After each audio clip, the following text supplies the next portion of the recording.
Sawa na ba kayo sa luto ng mga chicken dyan? So kung sawa na kayo sa lumpiang Shanghai, bakit hindi nyo subukan ito? Chicken seaweed roll. Meron tayo ditong chicken, carrot, onion, at saka syempre yung seaweed roll. Sa food processor, pag samasamayan ng ating chicken, carrot at onion, maglagay din tayo ng salt and pepper, chicken seasoning, chili flakes, paprika at turmeric. Syempre, mix-mix lang gamit ang ating food processor. Pagkatapos nating mahalo sa ating food processor, magdadagdag tayo ng flour at saka ng egg. Pagkatapos haluluin nyo lang mabuti, magdadagdag ulit tayo dito ng chicken seasoning at saka ng salt and pepper to taste.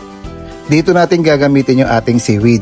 So ready na ba kayo sa preparation? Ganito lang yung ating gagawin dyan. So kailangan lang natin ng tiyaga-tiyaga dyan. Mas maganda dito kung ilalagay nyo sa chiller ng mga siguro 15 minutes o 10 minutes yung roll natin para medyo tumigas bago nyo guntingin. Para maganda rin yung kakalabasan. Then meron na tayong ready butter mixture dito. Isasawsaw natin dyan at saka i-deep fry natin. So ganito yung kakalabasan ng ating chicken seaweed roll. Grabe, sarap. So ano pang iniintay nyo? O kanin na lang kulang dyan. Kaya na!